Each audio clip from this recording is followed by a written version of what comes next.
communication was knocked out. All the power was knocked out.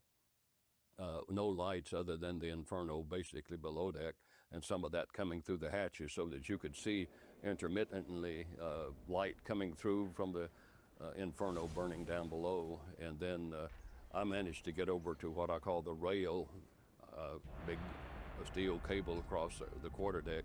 And then when word came, then boys rushed over to the high side and climbed over the rail, jumped over the rail, jumped on each other, and to look down in the blackness of the night, looking down at all that oil on the water and realizing that, this is the end of life maybe. And then finally then to step over the rail and make a couple of big long jumps, and jumped into the water feet first. And my kapok jacket, I didn't fasten it in the straddle, so when I jumped in the water feet first, that kapok jacket came up over my head. And then I knew I had to get my head above that oil, and I got my head above the oil then to swim away from the ship, then to see the bow under, the fantail coming high in the air, those 4 big screws still turning. From down below, I'm looking up, and there's some light up there, and I can see boys as they jump. They can't see those screws down below because they're looking at the blackness of the night. They're looking down at the oil and so on. And they are jumping in, some actually jumping into those screws. And then I watched the ship then as it nosed down and kind of turned to the starboard and, goes under.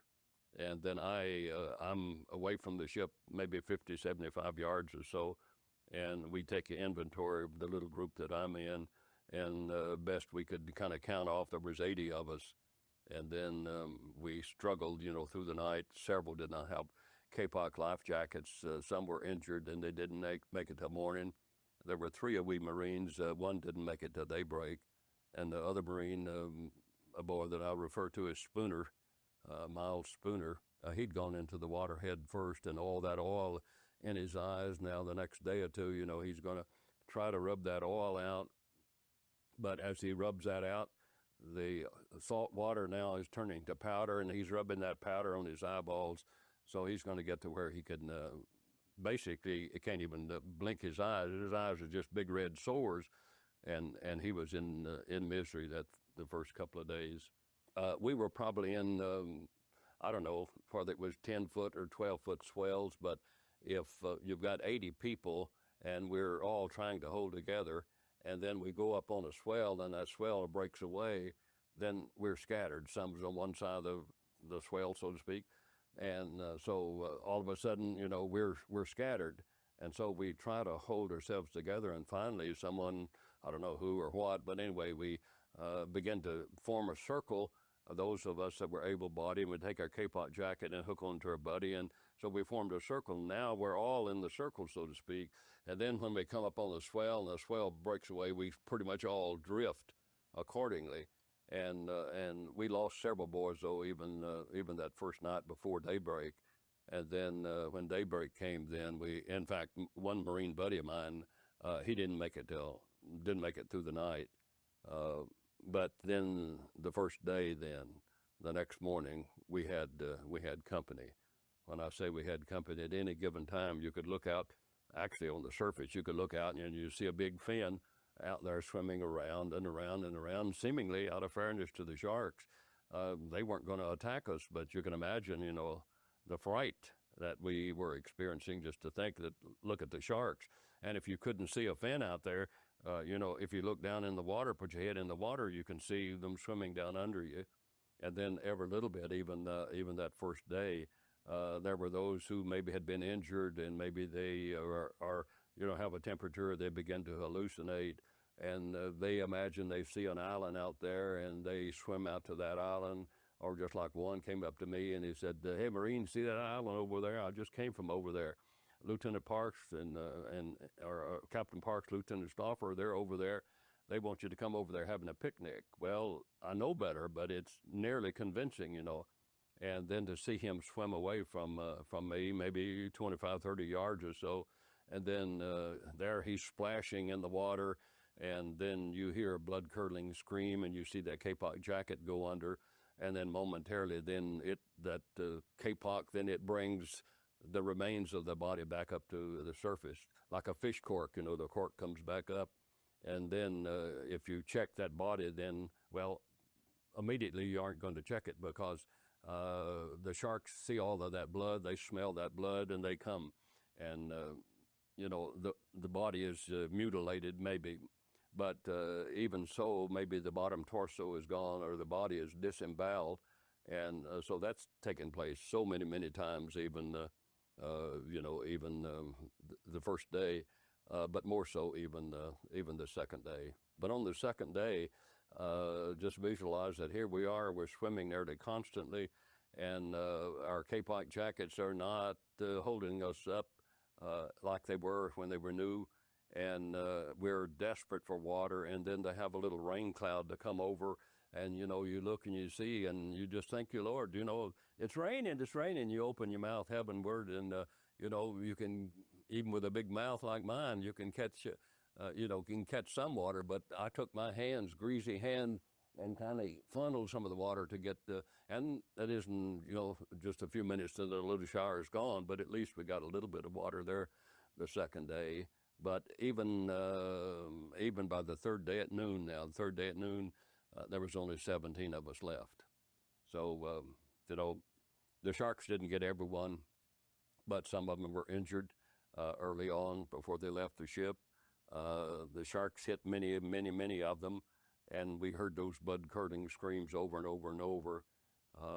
And then boys then hallucinate, hypothermia, and they drop by the wayside, so to speak. We made a mistake in that someone passed away, and someone would say, hey, let's get his dog tags. Okay, who's going to keep the dog tags? Okay, I'll keep the dog tags, someone will say. And so you pass all the dog tags to that individual, but then after a period of time, where's that individual? He's gone, and all the tags went with him. And so there's no way to identify the body then later when the search crew comes along and looks at those bodies. So as I was just stating that there the third day at noon when there's only 17 of us, and even that third day at noon, our K-Pike life jackets, there was supposedly a little tag on it saying good for 48 hours, but the 48 hours already passed. So by the third day at noon, here we have a K-Pike jacket on, but it's not holding our heads out of the water. And so we're having to just swim, nearly constantly. And then finally we thought, well, hey, we'll take this thing off and we'll turn it upside down. We are sitting in it. So by seating in it, it has still enough buoyancy that it's holding our head out of the water a little better, but we're having to swim to keep ourselves erect, or else it'll kind of pitch you in the water, and then you're struggling to get back in that K-Pike jacket. And so we're having a terrible time with that. And so it was sometime then that third day, we came upon a swell, and we could look off at the starboard at a little ways, and we saw what appeared to be just a raft out there. And we yelled out at whomever out there, and they responded to us. And so here they began to come into our group. And when they came into our group, we noticed that there's a raft, but no one's on the raft. And so they're armed up on that little makeshift of a raft, and they came in, and it consisted of two 40-millimeter ammunition cans, and seemingly it might have been something like an old potato crate, slatted potato crate or orange crate, and they had those lashed together. But what was on the raft was K-Pike life jackets. They had taken K-Pike life jackets off of boards that already expired, and they'd squeezed those out the best that they could. You can take a sponge, and it's full of water. It won't hold any more water, but you can take it and squeeze it out, and it's going to hold more water. And so that's what they'd done with those K-Pike jackets. They'd taken them off of boards already expired, put them up on that little raft, and the sun shining 100 degrees. And so they had exchanged those, and they came into our group, and they said that they were swimming to the Philippines. And they asked if anyone wanted to join them. And I said to my Marine buddy, I said, Spooner, I'm going to go with them. And he said, Harold, if you go, I'm going. So here 2 Marines joined 5 sailors, and we think, we're going to swim to the Philippines. Well, we didn't know it was another 500 mile. But here our group has gone from 80, third day at noon now, only 17 of us. So anyway, we join them, and we start toward the Philippines. And we made some headway, but then we began to see that later in the afternoon that it was overcast, and we could see, hey, we aren't going to see the sun go down, and therefore we aren't going to be able to see the moon at night or the Southern Cross. So how do we know which way is west?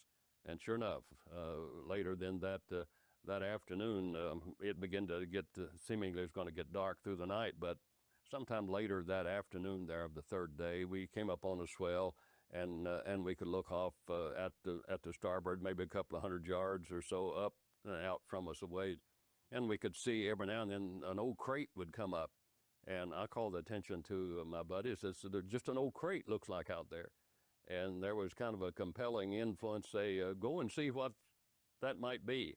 And so I told them, I said, "I'm going to swim out and get it." And first they said, "Well, the shark might get you too. You better off to stay here." And I said, "Well, we haven't seen any sharks in the last couple of hours or so. I'm going to swim out and get it."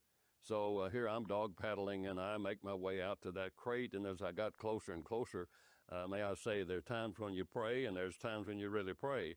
And I'm praying for water. I'm praying for food. I'm praying for something. And as I got within 6 or 8 feet of that old potato crate, I could see those potatoes in that, floating in the water. And in desperation, I reached for that first potato. And as I got a hold of that first potato, kind of in the agony of defeat, that rot began to squeeze through my fingers. And I thought, oh, my rotten potatoes.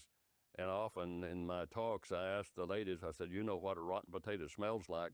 I know what they taste like." And to take that potato and to peel it somewhat with my hands, you don't spit out all of the rot, and you peel it somewhat with your mouth, but you're so desperate for water that even the rot, it has some water in it other than the salt water. And then I began to think like the ant, I may be out here another day. So I peeled off several of those potatoes. I filled my dungaree pockets full of those, and then I began to swim back into my buddies. And as they saw me nibbling on something with my arm upon that potato crate, several potatoes still in the crate, they holler out, "What is it?" "Rotten potatoes." And they leave the raft, and they came out and joined me, and we had a little bit of a picnic. I often say that all we had to eat was half-rotten potatoes, but no ants to bother us. So anyway, we had a little picnic there, and then it's still so dark that night that later in the night that no way to know which way to go, and so we're just basically hanging on to the raft. And then sometime later that night, we hear voices again, and we responded to them, and they back to us. And after a period of time, just by voice, by sound, here Lieutenant McKissick, Charles McKissick from Texas. He and I think 5 or 6 sailors maybe were with him. And here they began to come into our group. And after a period of time, then maybe one, and then a minute later another one, and by voice, and they came in. And then there was a certain Marine that had a pocket full of half-rotten potatoes that he shared those with McKissick. And then we began to talk about what we needed to do. And he said, well, we've got to get close enough to the Philippines so that someone will spot us and maybe rescue will come. And we tell him that's what we are going to do. And he said, "Yeah, but you're not going to push that raft." And we said, "Yes, we are, because we got spare tires." And so we shared some of the half-rotten potatoes with them. And then sometime then later that night, I don't know what happened, really, because my mind is playing tricks on me even by now. I'm completely exhausted. I've been awake, so to speak, no sleep for 4 days now. And the next morning, on the 4th day morning, I'm with McKissick and one sailor. I'm not with the raft, and now our kapok jackets are gone. We've been, through the night. They did fairly well, but by morning now they're completely waterlogged, and we're seated in our kapok jackets. And I look over at this one sailor, and looks like his head is dropped into the water. It looks like he's given up. I go over and shake him, and he's just barely awake. And he responds, but maybe the second or third time I checked him, then his head already dropped into the water. So it's just McKissick and myself. And I knew McKissick aboard ship. He was just a peach of a guy, Navy lieutenant. A lot of times when I would have the watch, and for the orderly, for the captain, McKissick would give me an order to take to the captain. And the greenhorn that I was, I didn't know the nomenclature of all the things that they were speaking about something out at a certain distance, traveling a certain way, and so on, and how fast he was going. To repeat all that to take it to the captain, but with McKissick, he would have me to repeat that back to him, and maybe the first time or two I didn't have it right, but he would see to it that I had it right. So he was just like like an uncle or like a real friend. And he'd see to it that I had it right before I went and told Captain something that was not really right. And so here I'm with him here that fourth day. And he would say to me, "Hey, Marine, you ever been to the Philippines?" "No, I've never been there." Well, he promised that once we got to the Philippines that he would take me under wing and so on and take care of me. But my mind was playing tricks on me in that even though I knew who he was, and had the greatest respect for him. But to me, he was Uncle Edwin. I had an uncle that was like 2 years older than me. We grew up together, and I called him Uncle Edwin. I can remember many, many times calling him Uncle Edwin. To me, that's who he was. So you know kind of where I'm coming from. And anyway, after a period of time there, getting close to the evening here of the fourth day, then we see planes flying over 30,000 feet or so, but no one's looking for us. And all of a sudden, we hear a plane, and I holler out McKissick, "I hear a plane, I hear a plane." And he likewise said, "Yeah, I see a plane. Look, there he is." And here's a plane looks like it's just going to fly directly over us, but he's flying about 8,000 feet. Well, we had renewed vigor, and we are splashing water. We're yelling. We're doing everything imaginable to attract his attention, but if he knew we were down there and we had, so to speak, deer hunter orange on, no way that he could see us. Actually, he's flying about 8,000 feet. He's looking forward to him about 4 miles. He's looking out in his peripheral vision on each side about 2.5 miles each. So he's looking at 20 square miles to see a man's head down here 6 by 8 inches. But I like to say that in the providence of God, he saw us, because here's what was happening. We see him, and he comes in on a dive. He starts with a dive, and we see, we just thank you, Lord. He sees us. Rescue's coming, at last. And here he's coming in. But let me back you up just a bit. Lieutenant Gwynn flying there about 8,000 feet. He's had trouble with his radio antenna. The little trailer behind that aircraft, and the aircraft, a little Ventura, I call it a B-25. It's a land-based plane. He can't land in the water. But here he's going to fly directly over us. And we are waving. We're so excited. He has gone aft, and he's turned the controls over to the co-pilot. And he said he's going to go aft, and he opens the bomb bay door momentarily, and he's going to reel in that antenna. He's going to put a stabilizer on it, and so as he opened the bomb bay door, he glances down momentarily, just kind of glances down like 8,000 feet, and sees the water down below, and he sees an oil slick. As he sees the oil slick, in his mind, there's a submarine down there, and so what does he do? He rushes back to take over controls of the plane, and the crew know that he has seen something. They yell out to him, "What is it? What is it?" Of course, all the sound of the motors, and he says, "Look down there." Well, they look down there. What do they see? An oil slick. But Lieutenant Gwynn then has them to load the bombs, because in his mind that oil slick represents an enemy submarine down there. So he's loaded his bombs. He comes in on a bombing run. We're waving. We're so excited. He sees us, but he hasn't seen us. Now, as he starts in on his bombing run, all of a sudden he's down close enough that he sees down in the water, he can see massive sharks. He sees sharks attacking boys. And as he comes down, he sees a boy just being completely mutilated, by the sharks. And so he comes down, then doesn't drop a bomb, but he comes down and circles us then a time or two. And I can see him today as he goes around McKissick and myself 2 or 3 times. And, he tilt those wings and basically saying, "I see you, don't know who you are, but I see you, and I'll be calling for help." And then after a moment or two, then I see him, he goes up, and he's still circling, but he goes up over us. And I thought, well, what's he going up there for? Well, actually, he was having trouble with his antenna, and he goes up higher to where his antenna then would help him to reach out then with his plane with his radio. And then he radios back at Palau to announce that ducks on the pond. Now, he didn't know whose ducks we were. But anyway, there's boys out there. And then as he radios back then to Palau, there was a Navy lieutenant by the name of Adrian Marks. And Marks then was a pilot of a PBY, and he was to go out on a search and destroy for submarines. And basically, he had his instructions, and here he's getting nearly to his plane.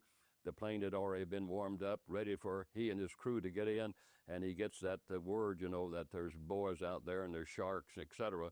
And so he gets in the plane, and he knows where he's to go, and he's rushing out the fastest way that he can. He gets out to where we are, and likewise, now he sees that we're scattered over a 75-mile area, and he sees sharks attacking boys. He said he saw maybe 30 boys and more than 30 sharks attacking the boys. So he calls back at Palau, and he asks permission to do a landing. And they tell him, no way do you open sea landing in a PBY. Now the waves, we like to think that they were maybe 10 or 12 foot swells, so you don't land the plane like that. But he and his crew says, we've got to land. Look, there's sharks down there, just all kinds of sharks, mutilating the bodies. And so he asks permission again. He tells them that the sharks are eating the boys, and they tell him no, but he just hangs up the phone. And he and the crew says, we've got to land. So he takes that big goose and he brings it down, and he hits that first swell. It went up the air 50 feet or so, and then he bounced it several times before he finally got it landed. He tore up one of the motors, ruptured the pontoon a little bit, but he finally set that big goose down, and then he begins to run the swells and picking up stragglers, and he picked up McKissick, and then later he picks up me. Now, there's no way that he could take the props and go against the swell. He had to run back and forth to where he could turn and go. And so then after a period of time, though, he picked up, several boys, and then he picked me up, and I get aboard the plane. They take me like a sack of feed, drag me in. The plane is still moving, and they reach out and get me. I think the guy that threw me in the plane was, 6 foot or 9 foot something. Anyway, I think of him as being a giant the way that he picked me up and put me in, but he wasn't that kind of a man at all. But anyway, he put me in the plane, and now they take me like a sack of feed, and they stack me here. The next guy stack him against him, and they picked up 56 boys.